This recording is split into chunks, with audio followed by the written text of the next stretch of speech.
Tepat saat aku hendak mengambil tasku yang tertinggal, manajer restoran itu menarik tanganku, mengunci pintu ruangannya, dan berbisik dengan wajah pucat. Tolong kuatkan hati, Bu. Jangan berteriak dan jangan pingsan setelah melihat rekaman CCTV ini. Apa yang dilakukan suamiku dalam video itu membuatku langsung berlutut lemas di lantai. Namun sebelum ceritanya dimulai, silakan tulis di kolom komentar dari daerah mana saja teman-teman yang menonton cerita ini. Jangan lupa like dan subscribe agar channel ini bisa semakin berkembang dan bisa mempersembahkan cerita yang lebih menarik lagi. Malam itu, suasana di dalam restoran bintang 5 yang terletak di pusat kota terasa begitu hangat dan menyenangkan. Lampu gantung kristal memancarkan cahaya keemasan yang memantul indah di atas piring-piring porselen dan gelas-gelas kaca yang tertata rapi. Di salah satu meja bundar yang terletak di sudut ruangan yang cukup privat, duduklah 4 orang yang tampak seperti keluarga paling bahagia di dunia. Ada tawa renyah yang terdengar sesekali memecah kesunyian musik klasik yang mengalun pelan sebagai latar belakang. Naila duduk di samping suaminya, Raka. Wanita berhijab itu mengenakan pakaian gamis berwarna pastel yang membuatnya terlihat anggun namun tetap sederhana. Wajahnya yang cantik memancarkan kebahagiaan, meskipun ada gurat kelelahan samar di bawah matanya. Malam ini adalah malam yang istimewa karena mereka merayakan ulang tahun pernikahan Naila dan Raka yang ketiga. Sekaligus syukuran kecil-kecilan karena kesehatan Naila yang berangsur membaik setelah sebulan terakhir sering mengeluh sakit kepala hebat. Di hadapan mereka duduk Bu Ratna, ibu kandung Raka, dan seorang wanita muda bernama Dina yang diperkenalkan sebagai adik angkat Raka sejak kecil. Bu Ratna tersenyum lebar sambil menatap menantunya dengan tatapan penuh kasih sayang. Wanita parubaya itu mengenakan pakaian terbaiknya, sebuah setelan baju kurung dengan perhiasan emas yang cukup mencolok di pergelangan tangannya. Dina yang duduk di samping Bu Ratna juga tampak ceria. Ia sesekali menuangkan teh hangat ke cangkir Naila dengan sikap yang sangat sopan dan melayani. Raka, sang suami yang tampan dan terlihat alim, tidak henti-hentinya memberikan perhatian kepada Naila. Ia memotongkan daging ayam di piring Naila, menjadi potongan-potongan kecil agar istrinya lebih mudah memakannya. Setiap gerakan Raka menyeratkan kasih sayang yang mendalam, membuat siapa saja yang melihatnya akan merasa iri. Naila merasa menjadi wanita paling beruntung di dunia. Ia mewarisi perusahaan besar dari mendiang ayahnya. Dan kini ia memiliki suami yang tidak hanya saleh, tetapi juga sangat mencintai dirinya apa adanya, bukan karena hartanya. Raka mengusap lembut punggung tangan Naila dan bertanya dengan suara pelan. Apakah makanannya enak? Naila mengangguk antusias sambil tersenyum manis.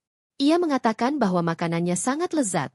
Tetapi yang membuat semuanya lebih nikmat adalah kehadiran orang-orang tercinta di sekelilingnya. Bu Ratna menimpali dengan pujian, mengatakan bahwa Naila adalah istri yang baik dan pantas mendapatkan semua kebahagiaan ini. Dina pun ikut menambahkan bahwa ia sangat mengagumi keharmonisan rumah tangga kakak angkatnya itu. Waktu berlalu tanpa terasa dan makan malam itu pun usai. Pelayan datang membersihkan meja dan Raka segera mengeluarkan kartu debitnya untuk membayar tagihan tanpa membiarkan Naila mengeluarkan dompetnya sedikit pun. Raka selalu bersikeras bahwa sebagai kepala keluarga, ia yang harus menanggung biaya makan malam. Meskipun semua orang tahu bahwa kekayaan Raka tidak sebanding dengan kekayaan Naila, namun sikap Raka yang bertanggung jawab itulah yang membuat Naila semakin mencintainya. Setelah pembayaran selesai, mereka berempat berjalan keluar menuju area parkir. Angin malam berhembus cukup kencang. Raka dengan sigap melepas jasnya dan menyampirkannya ke bahu Naila, agar istrinya tidak kedinginan. Bu Ratna dan Dina berjalan di depan mereka, saling bergandengan tangan sambil tertawa kecil membicarakan sesuatu.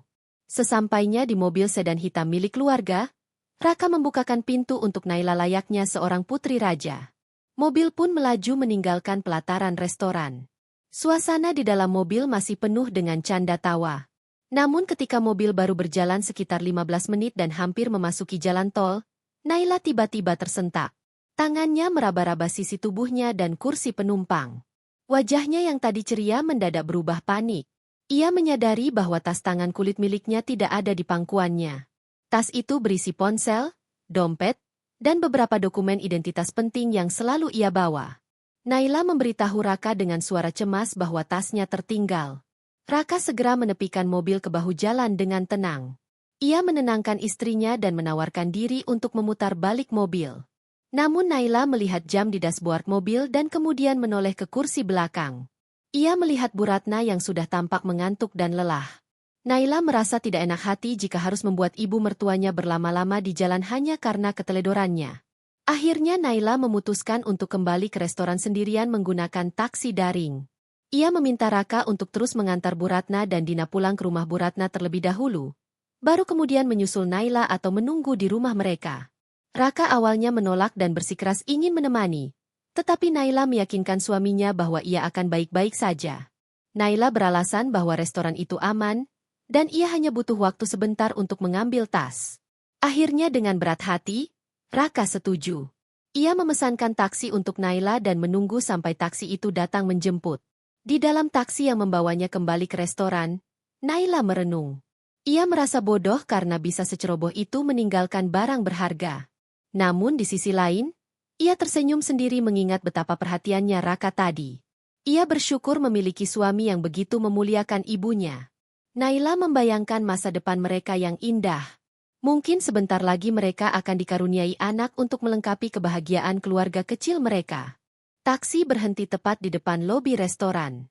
Suasana restoran sudah jauh lebih sepi dibandingkan tadi. Beberapa lampu di bagian depan sudah dipadamkan karena jam operasional hampir berakhir. Naila melangkah masuk dengan tergesa-gesa. Ia berharap tasnya masih ada di posisi semula dan belum dipindahkan oleh petugas kebersihan. Ia berjalan menuju meja di sudut ruangan tempat mereka makan malam tadi. Namun baru beberapa langkah melewati pintu utama, seorang pria parubaya dengan setelan jas rapi tiba-tiba menghampirinya. Pria itu adalah Pak Surya, manajer restoran yang tadi sempat menyapa mereka saat datang. Tapi kali ini ekspresinya sangat berbeda. Tidak ada senyum ramah, tidak ada sapaan hangat. Wajahnya tampak pucat dan tegang, matanya menyiratkan kegelisahan yang sulit disembunyikan. Keringat dingin bahkan terlihat menetes di pelipisnya. Pak Surya langsung berdiri tepat di hadapan Naila, menghalangi langkahnya menuju meja makan. Sebelum Naila sempat bertanya, pria itu memegang lengannya dengan sopan, namun cukup kuat hingga membuat Naila terkejut. "Maaf, Bu, saya mohon maaf sebelumnya. Tapi ada hal yang sangat penting. Sangat mendesak. Ibu harus tahu sekarang juga," ucapnya dengan suara rendah dan bergetar. Naila bingung. Ia mencoba melepaskan tangannya. "Pak, tas saya tertinggal di meja. Tolong." Namun Pak Surya tidak menjawab pertanyaan itu.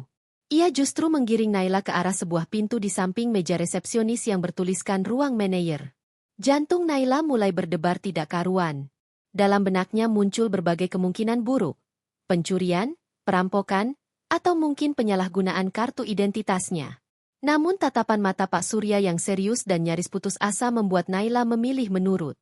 Mereka masuk ke sebuah ruangan kantor yang tidak terlalu besar. Dindingnya dipenuhi layar monitor yang menampilkan rekaman kamera pengawas dari berbagai sudut restoran. Begitu Naila masuk, Pak Surya langsung menutup pintu dan menguncinya dari dalam. Suara kunci yang berputar terdengar sangat keras di telinga Naila. Jantungnya serasa hendak meloncat keluar dari dadanya. Ia mundur satu langkah, waspada.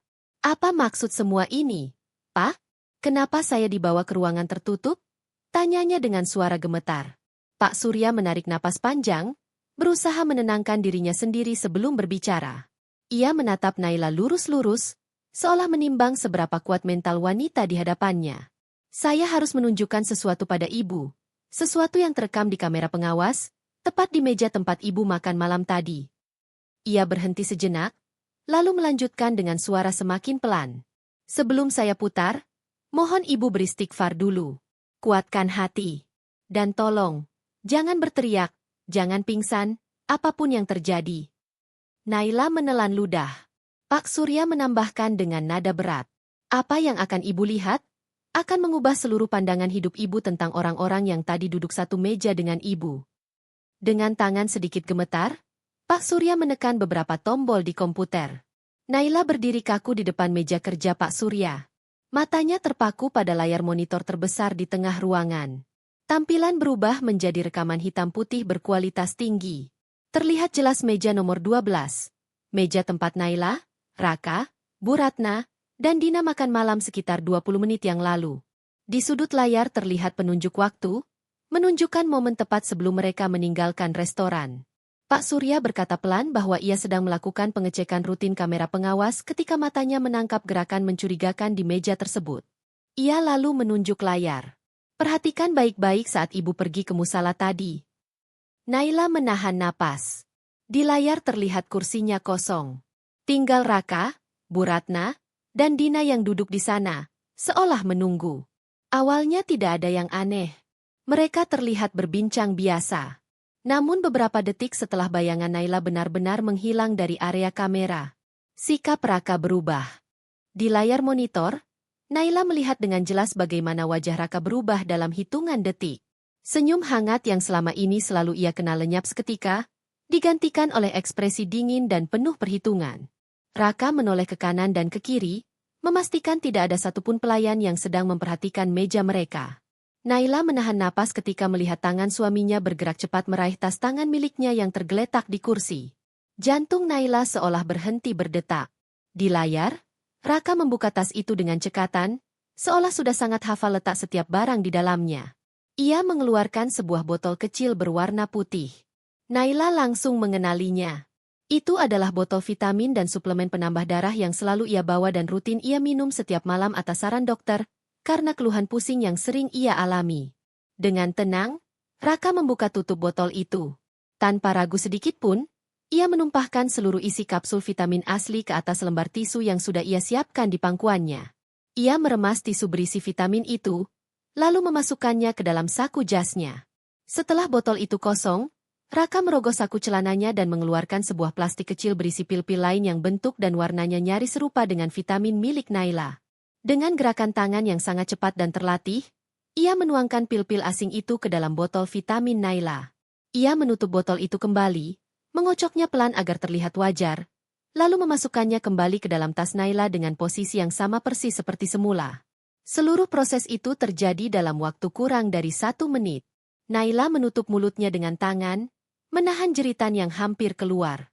Air mata mulai menggenang di pelupuk matanya, namun ia memaksakan diri untuk terus menonton. Dan saat itulah, sesuatu yang lebih menyakitkan terjadi. Naila melihat Bu Ratna, ibu mertuanya, wanita yang selama ini ia anggap seperti ibu kandungnya sendiri, menyaksikan seluruh perbuatan Raka itu. Bukannya terkejut, bukannya marah. Bu Ratna justru menutup mulutnya sambil tertawa terkekeh. Tubuhnya berguncang karena tawa. Kemudian wanita tua itu memiringkan kepalanya, memutar-mutar bola matanya, dan menggerakkan tangannya secara acak. Menirukan gerakan orang yang sedang linglung, orang yang dianggap gila. Ia menunjuk arah kursi kosong Naila sambil terus memperagakan gerakan itu, seolah sedang mengejek masa depan menantunya sendiri. Tak lama kemudian, Dina, wanita yang selama ini dikenal manis dan sopan, mendekatkan wajahnya ke telinga Raka.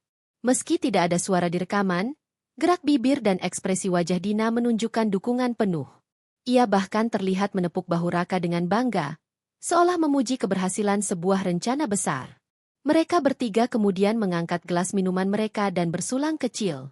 Tepat sebelum Naila terlihat kembali dari arah musala dalam rekaman video. Layar kemudian menjadi gelap. Video berakhir. Layar monitor menjadi gelap. Ruangan kerja Pak Surya seketika dipenuhi keheningan yang menyesakan. Hanya suara dengungan AC dan napas Naila yang terdengar terputus-putus. Tubuh Naila gemetar hebat. Kakinya terasa seperti bukan miliknya sendiri. Ia nyaris jatuh terduduk lantai jika Pak Surya tidak cepat menarik kursi dan menopangnya. Naila duduk dengan wajah pucat pasi, tangan menutupi mulutnya, matanya kosong menatap lantai. Dadanya naik turun cepat, seperti orang yang baru saja lolos dari kecelakaan maut. "Suami saya, ibu mertua saya, Dina," bisiknya lirih, nyaris tak terdengar. Air matanya jatuh tanpa bisa ditahan. Bukan tangis keras, melainkan tangis sunyi yang penuh luka. Pak Surya mengambil sebuah botol kecil dari laci mejanya dan meletakkannya perlahan di atas meja di depan Naila. "Itu, botol vitamin asli milik ibu," katanya pelan. Naila menatap botol itu dengan mata membesar. Pak Surya menjelaskan bahwa setelah keluarga Naila meninggalkan restoran, ia langsung memerintahkan staf untuk memeriksa tempat sampah di toilet pria. Ia melihat Raka masuk ke sana sesaat sebelum pergi. Dan benar saja, di dalam tempat sampah ditemukan tisu berisi kapsul vitamin Naila yang masih utuh. Pak Surya lalu duduk berhadapan dengan Naila. Wajahnya berubah sangat serius. Ia mengatakan bahwa sebelum menjadi manajer restoran, Ia menempuh pendidikan di bidang farmasi. Karena itu, ia langsung mengenali jenis pil yang Raka masukkan ke dalam botol vitamin Naila. Itu bukan racun yang langsung membunuh, Bu, ucapnya. Itu obat psikotropika kuat. Obat terlarang. Ia menjelaskan panjang lebar bahwa obat itu, jika diminum rutin oleh orang sehat, bisa menyebabkan halusinasi, rasa takut berlebihan, paranoia, kebingungan, gangguan memori, bahkan kehilangan kesadaran terhadap realitas. Tujuan mereka bukan membunuh ibu, lanjut Pak Surya dengan suara berat. Mereka ingin membuat ibu terlihat gila. Naila memejamkan mata. Kepalanya berdengung keras. Pak Surya melanjutkan bahwa gejala pusing, suara bisikan, bayangan aneh, dan sering lupa yang dialami Naila selama sebulan terakhir kemungkinan besar adalah efek awal dari obat itu, yang mungkin sudah dicampurkan Raka ke makanan atau minumannya di rumah jauh sebelum malam ini. Potongan-potongan kejadian aneh yang selama ini Naila alami mendadak tersusun rapi di kepalanya. Ia teringat malam-malam ketika ia terbangun karena mendengar namanya dipanggil. Terbayang sudut kamar yang seperti bergerak. Ketakutan tanpa sebab. Kepala yang terasa seperti ditusuk jarum setiap pagi. Semua itu bukan penyakit, bukan gangguan jiwa, melainkan racun perlahan dari suaminya sendiri. Tiba-tiba ponsel Naila bergetar di atas meja.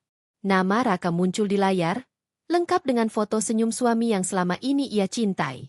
Naila menatap layar itu dengan perasaan campur aduk. Jijik, marah, hancur, dan benci menjadi satu. Tangannya gemetar hebat. Ia ingin melempar ponsel itu. Ingin berteriak.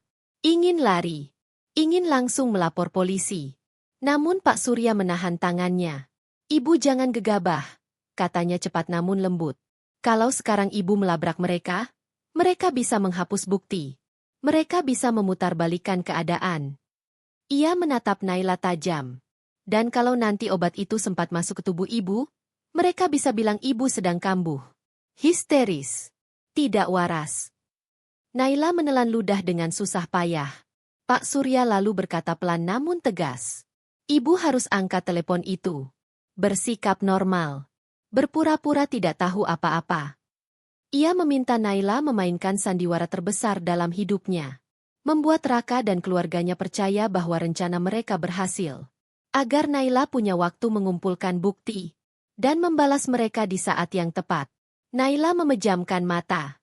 Menarik napas panjang. Menghapus air matanya dengan punggung tangan. Lalu perlahan, ia mengangguk. Naila menekan tombol hijau di layar ponselnya. Halo? Suaranya dibuat selemah mungkin, sedikit bergetar, seperti wanita yang baru saja kelelahan menangis. Di seberang sana, suara Raka terdengar penuh kepedulian palsu. Nay, kamu sudah dapat tasnya? Kamu di mana sekarang? Mau aku jemput? Naila menelan ludah, menahan rasa mual yang naik ke tenggorokannya. Sudah, tasnya ketemu. Tertinggal di resepsionis. Aku lagi nunggu taksi buat pulang. Kamu nggak usah khawatir. Oh, syukurlah. Hati-hati ya di jalan. Maaf tadi aku nggak bisa balik nemenin kamu. Naila memejamkan mata, menahan air mata. Iya, nggak apa-apa. Telepon ditutup. Pak Surya menyerahkan tas Naila dan botol vitamin asli kepadanya. Ingat, Bu, botol yang ada di tas sekarang, jangan pernah diminum. Simpan sebagai barang bukti. Naila mengangguk. Malam itu ia pulang bukan sebagai istri yang polos, melainkan sebagai wanita yang sedang bersiap berperang. Sekitar pukul 17.30 rumah Naila. Taksi berhenti di depan rumah besar 2 lantai yang selama ini ia sebut rumah tangga bahagia. Bangunan itu terlihat sama. Lampu taman menyala. Gerbang terbuka perlahan. Namun bagi Naila, rumah itu kini tampak seperti sarang ular. Begitu masuk, Raka sudah menunggunya di ruang tamu dengan wajah penuh kepura-puraan. Nay! Ia memeluk Naila. Pelukan yang dulu terasa hangat, kini terasa seperti lilitan ular berbisa. Kamu capek ya? Tanya Raka lembut. Naila mengangguk pelan. Iya, pusing dikit. Raka menuntunnya duduk di sofa. Di meja kecil sudah tersedia segelas air putih hangat dan botol vitamin. Botol berisi pil setan itu. Raka membuka botol tersebut, mengeluarkan 1 butir pil, lalu menyodorkannya. Minum dulu vitaminnya biar nggak pusing besok. Naila menatap pil itu. Senjata pembunuh kewarasannya. Dengan tangan sedikit gemetar, Naila memasukkan pil itu ke mulut. Namun tidak menelannya. Ia menyembunyikannya di bawah lidah. Lalu meneguk air putih banyak-banyak. Raka mengamati dengan seksama. Setelah yakin gelas kosong, Raka tersenyum puas. Pinter istriku. Naila hanya tersenyum tipis. Malam itu, di kamar mandi, Naila memuntahkan pil tersebut ke tisu dan membuangnya ke kloset. Ia menatap dirinya di cermin. Wajahnya pucat. Namun matanya menyala penuh tekad. Tengah malam, Naila berpura-pura tidur. Tak lama kemudian Raka masuk kamar, mengecup keningnya, lalu pergi lagi. Naila menunggu sekitar 10 menit. Ketika yakin Raka tidak kembali, ia bangkit perlahan. Suara-suara bisikan yang selama ini ia dengar kembali terngiang di kepalanya. Suara anak menangis. Suara memanggil namanya. Gumaman tak jelas. Dengan senter ponsel, Naila memeriksa setiap sudut kamar. Bawah ranjang. Lemari. Ventilasi. Kosong. Lalu matanya tertuju pada sebuah lukisan kaligrafi besar di dinding. Lukisan hadiah dari Bu Ratna 2 bulan lalu. Dengan hati-hati, Naila mengangkat lukisan itu. Dan di baliknya, terdapat sebuah kotak hitam kecil. Speaker mini. Dengan lampu merah berkedip pelan. Naila terdiam. Tangannya gemetar. Jadi selama ini, bisikan-bisikan itu bukan halusinasi. Melainkan rekaman. Diputar setiap malam. Oleh suaminya sendiri. Naila memotret alat itu sebagai bukti, lalu memasangnya kembali seperti semula. Dadanya sesak oleh kemarahan. Beberapa menit kemudian lantai bawah. Saat hendak kembali ke kamar, Naila mendengar suara pelan dari ruang tamu. Ia mengendap turun. Dan di sanalah ia melihatnya. Raka duduk di sofa. Bersama Dina. Kepala Dina bersandar di bahu Raka. Tangan Raka membelai rambut Dina. Mereka tertawa pelan. Naila hampir muntah. Aku capek pura-pura jadi adik, bisik Dina manja. Sebentar lagi semuanya selesai. Setelah dia resmi dinyatakan gila, kamu milik aku sepenuhnya. Raka tertawa kecil.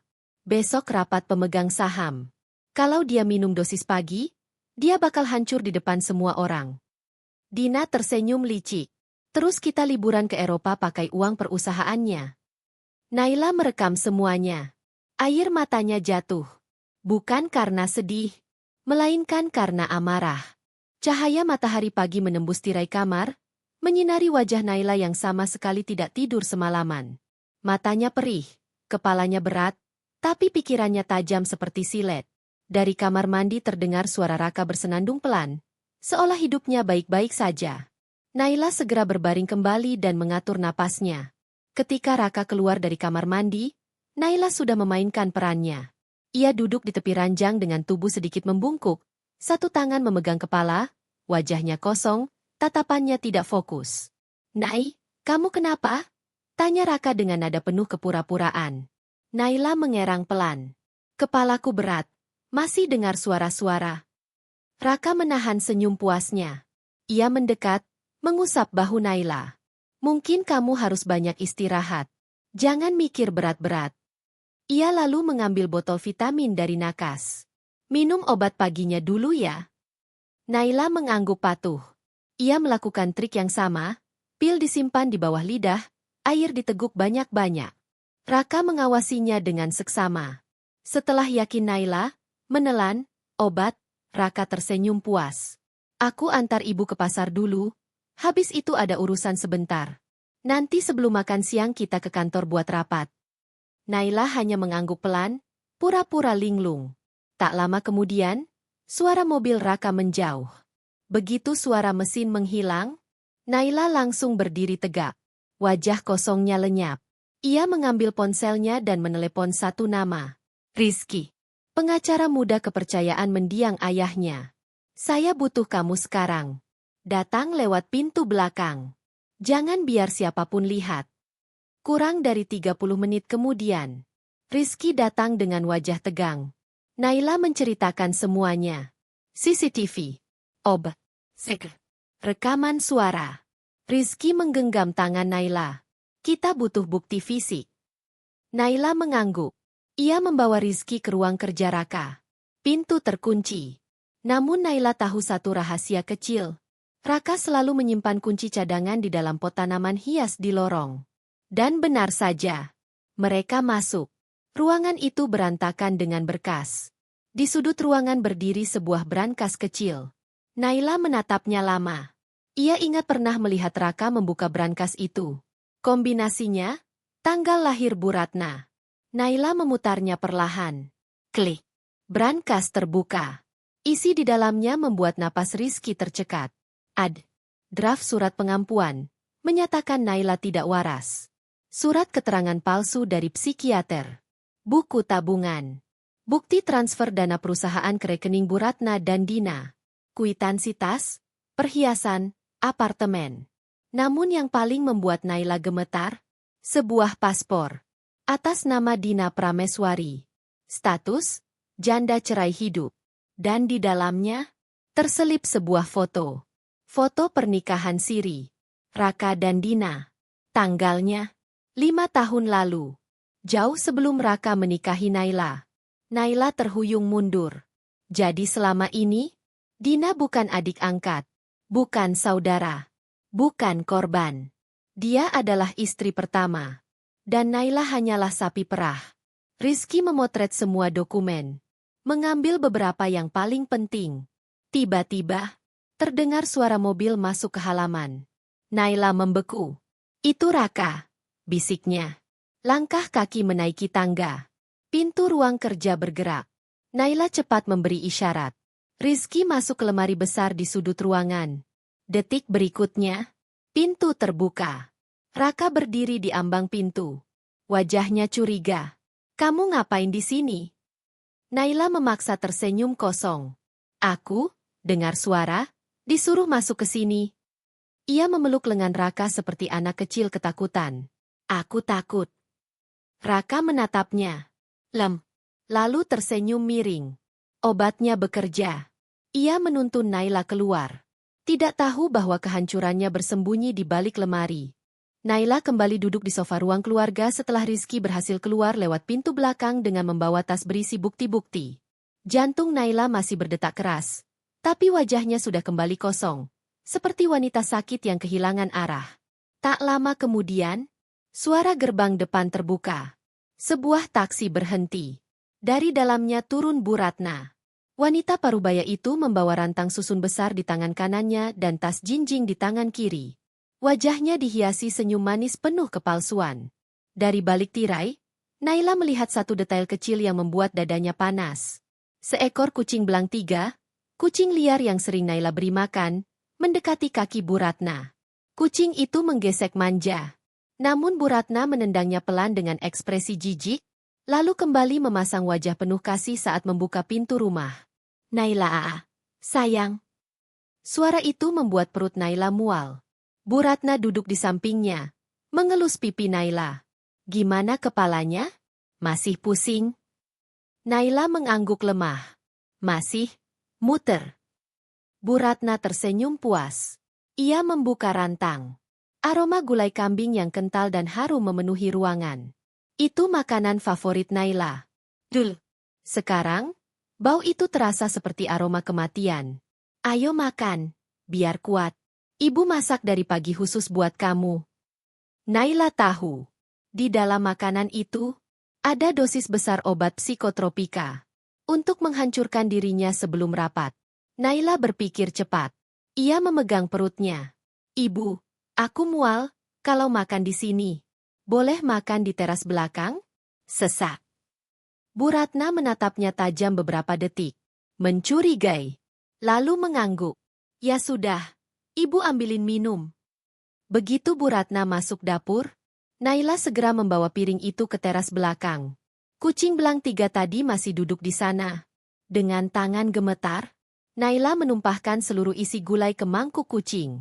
Kucing itu langsung makan dengan lahap. Naila mengelap piring sampai bersih. Lalu kembali duduk di kursi teras, memasang wajah kenyang. Bu Ratna datang membawa air minum. Melihat piring kosong, Ia tersenyum lebar. Bagus, obatnya pasti sebentar lagi bekerja. Naila hanya tersenyum tipis. 15 menit kemudian, tiba-tiba, kucing itu melompat tinggi. Lalu berlari tidak karuan. Menabrak pot. Menabrak kursi. Matanya melotot. Tubuhnya kejang. Mulutnya berbusa. Suara jeritannya melengking menyayat telinga. Bu Ratna menjerit. Naik ke kursi. Wajahnya pucat pasi. Ia tahu. Seharusnya itu Naila. Bukan kucing. Naila berpura-pura panik. Ya Allah, kucingnya kenapa, Bu? Kesurupan? Bu Ratna gemetar hebat. Menarik Naila masuk. Masuk. Itu rabies. Bahaya. Di dalam rumah, Bu Ratna terus melirik Naila. Menunggu reaksinya. Namun Naila hanya terlihat lemas biasa. Tidak kejang. Tidak berhalusinasi. Bu Ratna bingung. Tak lama kemudian, Raka pulang bersama Dina. Raka memberi isyarat mata pada ibunya. Bu Ratna mengangguk kecil. Misi makan siang dianggap berhasil.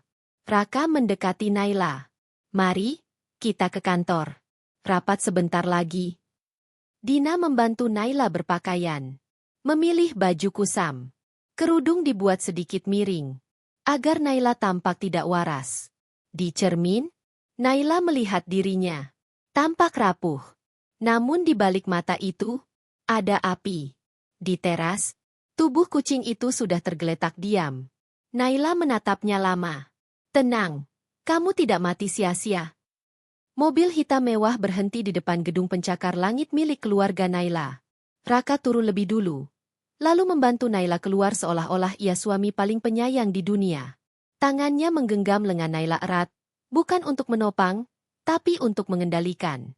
Di kursi depan, Dina beberapa kali melirik lewat kaca spion, tersenyum tipis penuh kemenangan.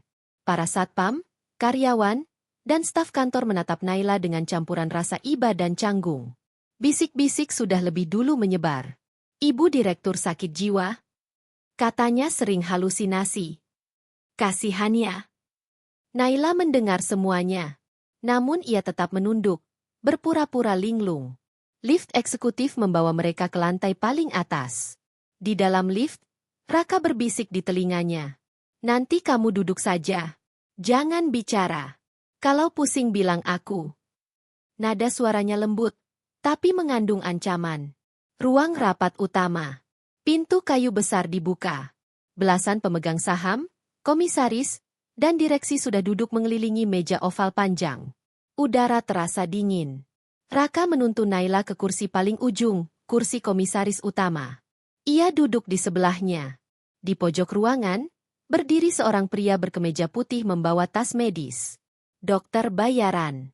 Raka membuka rapat dengan suara penuh wibawa. Ia bercerita tentang kondisi mental istrinya. Tentang halusinasi. Tentang paranoia. Tentang bahaya jika perusahaan dipimpin orang tidak stabil. Beberapa komisaris mengangguk. Sebagian terlihat ragu. Raka lalu mengeluarkan dokumen. Demi menyelamatkan perusahaan, saya mengajukan pengampuan hukum atas istri saya. Dina membagikan salinan surat palsu. Raka menoleh pada Naila, tersenyum lembut penuh ancaman. Ada yang ingin kamu sampaikan, sayang? Ia berbisik pelan. Bilang setuju, atau dokter menyuntikmu sekarang. Dokter di pojok ruangan maju setengah langkah. Jarum suntik terlihat di tangannya. Naila mengangkat wajahnya. Perlahan. Tatapannya berubah. Tidak kosong. Tidak bingung. Melainkan, jernih. Tegas. Ia menepis tangan Raka dari mikrofon. Berdiri. Seluruh ruangan terdiam. Saya tidak gila. Suaranya menggema. Saya tidak sakit. Saya tidak berhalusinasi. Wajah Raka memucat. Saya diracuni. Ruangan langsung gaduh. Raka berdiri berteriak. Dia kambuh. Dokter. Sekarang. Dokter. Namun, pintu ruang rapat terbuka keras. Rizky masuk. Bersama 2 polisi. Dan Pak Surya. Naila menoleh. Matanya berkaca-kaca. Raka mundur. Polisi langsung menahannya. Naila tersenyum tipis. Sekarang, mari kita lihat siapa yang sebenarnya gila. Rizky menyalakan proyektor. Lampu ruangan diredupkan. Layar proyektor besar di belakang Naila perlahan turun. Suara mesin proyektor berdengung, terdengar nyaring di tengah keheningan yang menekan dada. Raka meronta. Ini fitnah. Dia bohong. Dia gila. Teriaknya. Namun dua polisi sudah mencengkeram kedua lengannya. Rizky menekan tombol putar. Video pertama muncul. Rekaman CCTV restoran. Meja nomor 12. Naila berdiri dari kursi, berjalan menuju musala. Beberapa detik kemudian, Raka menoleh ke kiri, ke kanan. Lalu meraih tas Naila. Seluruh ruangan menahan napas. Terlihat jelas bagaimana Raka membuka botol vitamin. Membuang isinya. Mengganti dengan pil lain.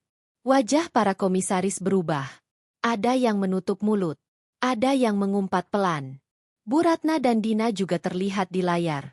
Bu Ratna tertawa. Menirukan orang gila. Dina menepuk bahu Raka. Mereka bersulang. Suasana ruang rapat meledak. Astagfirullah. Kurang ajar. Setan. Raka berteriak histeris. Itu editan. Rekayasa AI. Rizky menekan tombol berikutnya. Audio diputar. Suara Raka. Suara Dina. Rekaman semalam. Tentang racun. Tentang rumah sakit jiwa. Tentang harta Naila. Tentang liburan Eropa. Tidak ada lagi yang membela. Wajah Dina pucat. Ia terduduk. Tangan gemetar. Naila berdiri di depan layar. Tenang. Kalian baru melihat sebagian. Rizky menampilkan slide berikutnya. Bukti transfer. Rekening Bu Ratna. Rekening Dina. Pembelian apartemen. Tas mewah. Perhiasan. Uang perusahaan Naila. Diputar semua. Lalu, foto paspor Dina. Status, janda. Foto pernikahan siri. Tanggal 5 tahun lalu. Jauh sebelum Raka menikahi Naila. Ruangan meledak. Elisa, istri. Selama ini bohong? Raka jatuh terduduk. Tubuhnya lemas. Mulutnya terbuka. Tidak keluar suara. Salah satu komisaris berdiri, memukul meja keras. Kamu penipu. Pengkhianat. Rizky menyerahkan dokumen ke polisi. Raka menatap Naila. Air mata keluar. Nai, aku hilaf. Aku terpaksa. Naila menepis tangannya. Dingin. Kamu bukan hilaf. Kamu jahat. Raka terduduk lemas di kursinya. Wajahnya pucat seperti mayat. Napasnya tersengal. Matanya menatap kosong ke layar proyektor yang masih menampilkan foto pernikahan sirinya dengan Dina. Naila melangkah pelan mendekatinya. Hak sepatunya berdetak pelan di lantai marmer, terdengar jelas di tengah keheningan. Ia berhenti tepat di hadapan Raka. Menatap pria yang dulu ia panggil imam rumah tangga. Raka mengangkat wajahnya perlahan. Matanya berkaca-kaca. Nai, aku mohon. Aku salah, ibu yang maksa. Dina yang mulai semua. Aku cuma. Naila tersenyum tipis.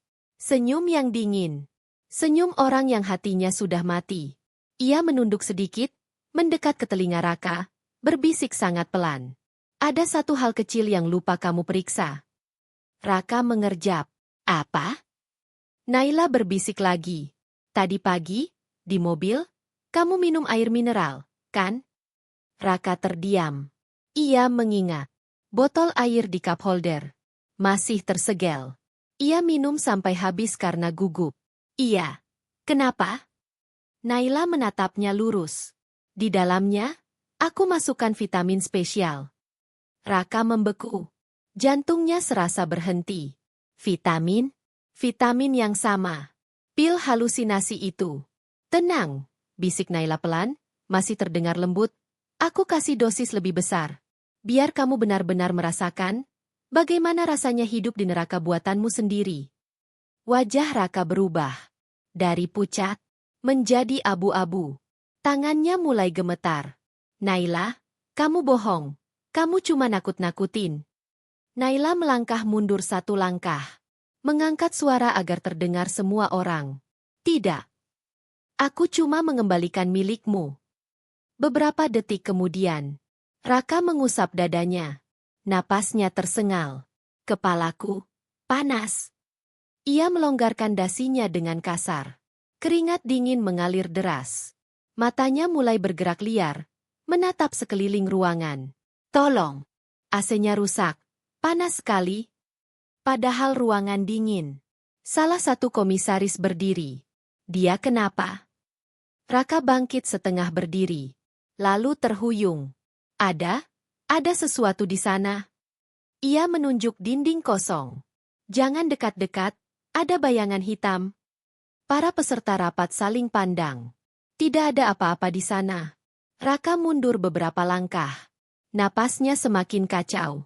Dina, kamu lihat itu. Dina menggeleng panik. Kak, nggak ada apa-apa. Raka menjerit. Bohong. Mereka di situ. Mereka merayap. Ia menendang kursi. Menabrak meja. Para polisi bersiap. Raka memegangi kepalanya. Diam. Diam. Jangan bisik di kepalaku. Ia berteriak ke udara kosong. Para komisaris mulai menjauh. Ah, dia gila beneran? Dokter bayaran yang tadi berdiri di pojok ruangan menelan ludah. Wajahnya pucat. Itu gejala overdosis psikotropika. Raka jatuh berlutut. Merangkak. Menangis. Ampun, aku nggak mau mati. Ia menunjuk Naila dengan mata melotot. Kamu iblis, kamu bukan manusia. Naila berdiri diam. Tenang. Seperti patung. Raka tiba-tiba memukul lantai. Uangnya dibrankas. Semua uangnya. Aku ambil.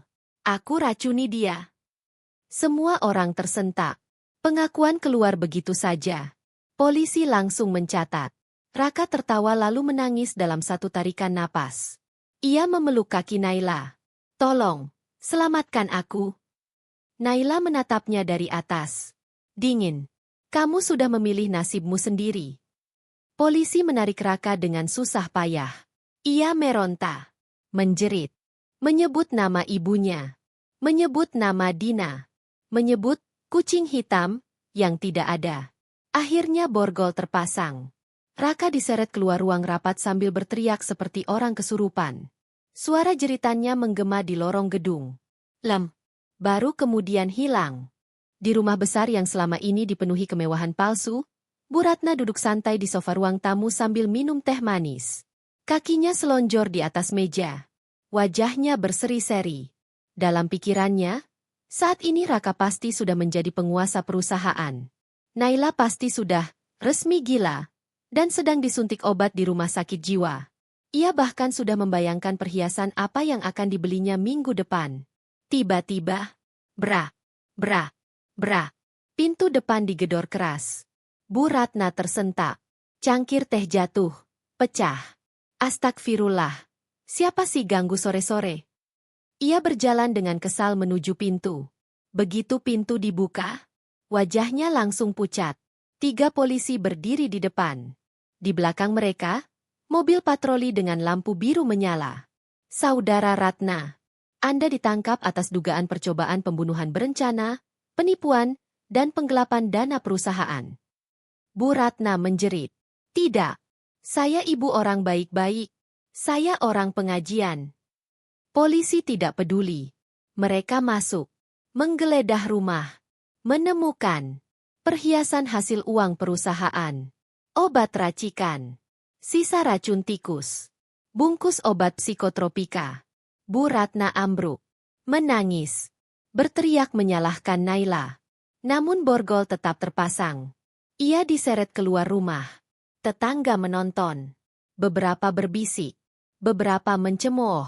Wanita yang dulu paling sombong, kini jadi tontonan.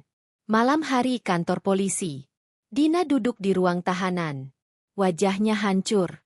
Rambut kusut. Saat melihat Naila lewat bersama Rizky, Dina berteriak. Kak Naila, tolong. Aku cuma korban.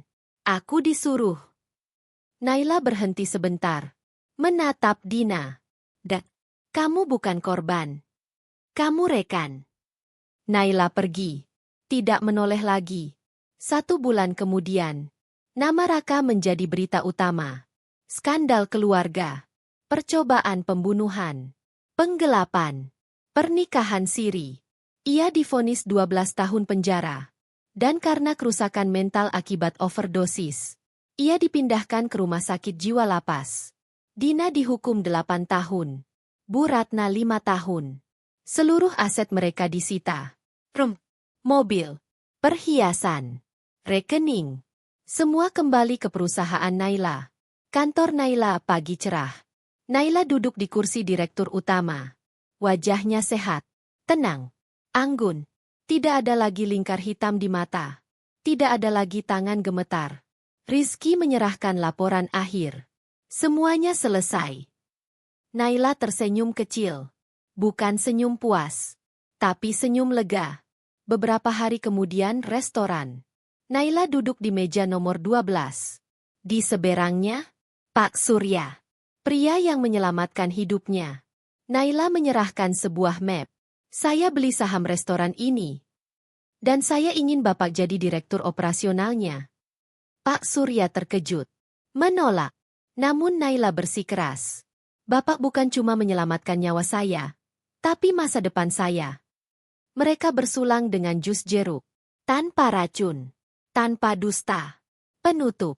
Sore itu, Naila melangkah keluar restoran. Langit biru. Angin lembut. Ia masuk ke mobil. Menatap ke depan. Tidak ada lagi bayangan Raka. Tidak ada lagi suara bisikan. Tidak ada lagi rasa takut. Yang tersisa, seorang wanita utuh, merdeka, dan kuat.